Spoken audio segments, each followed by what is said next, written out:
এখন কি হবে রে দিদি? আজ যে সেজবাবুর ফাঁদে পড়ে গেছি। একবার যখন ডেকে পাঠিয়েছে তখন নিশ্চয়ই চাকরির কথা বলবে। বললে করবে। করব? কি পাগল নাকি? কেন, এতে ক্ষতিটা কি আছে? ওরে, চাকরি করা মানে গণ্ডির মধ্যে আটকানো। আমি কোনো গণ্ডির মধ্যে আটকে থাকতে চাই না। আর যদি চাকরি করতে হয় তাহলে আমি ভগবানের চাকরি করব, অন্য কারোর চাকরি আমি করব না। আশ্চর্য। আচ্ছা ধরো গে তোমাকে মায়ের ঘরেই কোনো কাজ দিল, সে তো ভগবানেরই চাকরি হলো। তা নয় রে হৃদয়, তা নয়। তাতে অনেক হ্যাপা আছে। মায়ের গায়ে কত দামি দামি গয়না দেখেছিস? মায়ের ঘরে কাজ করা মানে তার দায় তো আমার উপরও থাকবে। তারপর পান থেকে চুন খসলে হুলুস্থুলু হয় আর কি। ও গয়না নিয়ে তোমায় ভাবতে হবে না।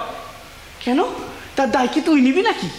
বেশ, হৃদয়ের আমি গয়নার ভার নেবে, তাহলে আর কোনো আপত্তি নেই তো? তোমাকে যা কাজ দেব তুমি সেটা আনন্দের সঙ্গে করবে, যেন মনে না হয় যে আমি তোমার উপর কোনো কাজ চাপিয়ে দিয়েছি। কারোর উপর কোনো কাজ চাপিয়ে দেওয়া আমার ইচ্ছে নয়। না না, সে তো নিশ্চয়ই। ব্যাস, এবার তাহলে রাজি হয়ে যাও। শোনো, একটা কথা জিজ্ঞাসা করি তোমাকে। আমাকে দেখলে তুমি পালিয়ে বেড়াও কেন? আমাকে দেখে কি তোমার খারাপ লোক বলে মনে হয়? না না, তা নয়। আসলে বরদাদাকে আপনি যেদিন আমার কাজের কথা বলেছিলেন সেটা শোনার পর থেকেই পালিয়ে বেড়াও কেন? যে আমি তোমাকে ধরে বেঁধে কাজ দিয়ে দেবো, এই তো? চাকরি করতে ভালো লাগে না? না। কেন? চাকরি করা মানে কোনো কিছুর মধ্যে আটকে যাওয়া, আর মানুষকে চাকরি নিম্নগামী করে দেয়। কথাটা তো ভুল বলনি।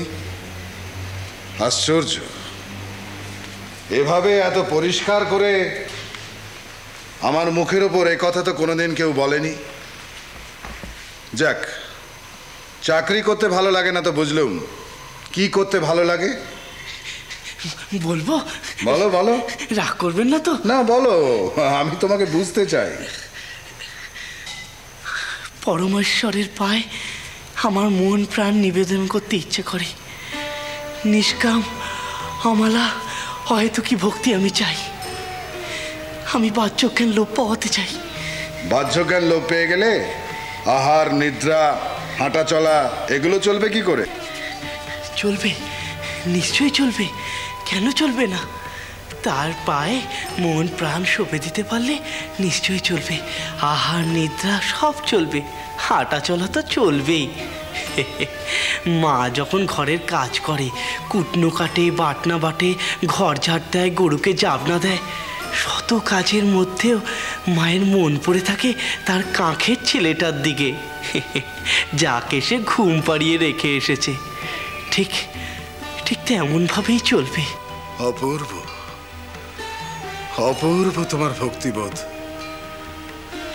তুমি কে গো?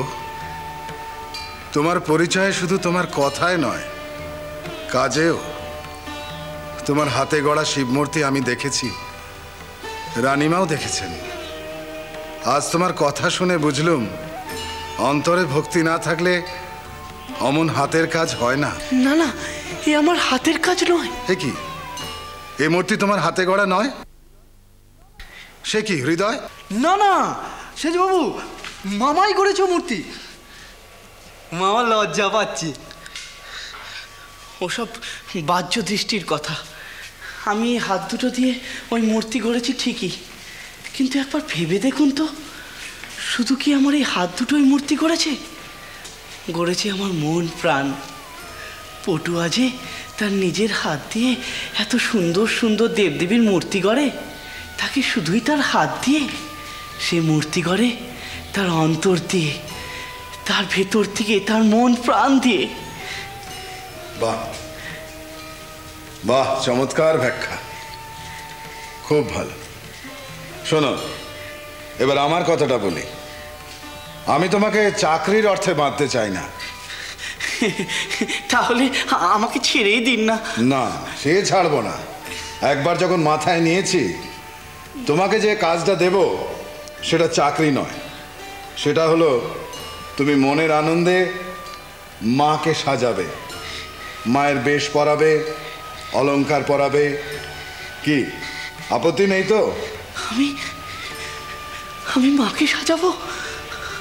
মা আমার হাতে সাজ পরবে? বড়া ভয় করা সুশোভিতা জগন্মাতা আমার হাতে সাজবেন? হ্যাঁ হ্যাঁ, আমি সাজাবো সেজবাবু, আমি সাজাবো। তবে তবে আমি আমার নিজের মতো করে, ওই চাকরির মতো করে নয়। আর ওই গয়নার দায়িত্ব আমি নেব না। বেশ, তোমাকে গয়নার দায়িত্ব নিতে হবে না। গয়নার দায়িত্ব হৃদয়রামই নেবে। আর হৃদয়রাম, তুমি এই মন্দিরের প্রধান পুরোহিত বড় মামা আর মায়ের বেশকার ছোট মামাকে সাহায্য করবে, তাদের সব সময় দেখাশুনো করবে। কি রাজি তো? হ্যাঁ, আমি তো এইরকমই একটা কিছু চাইছিলাম। রাজি মানে হয়তো পড়তে গেলুম।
श्रीराम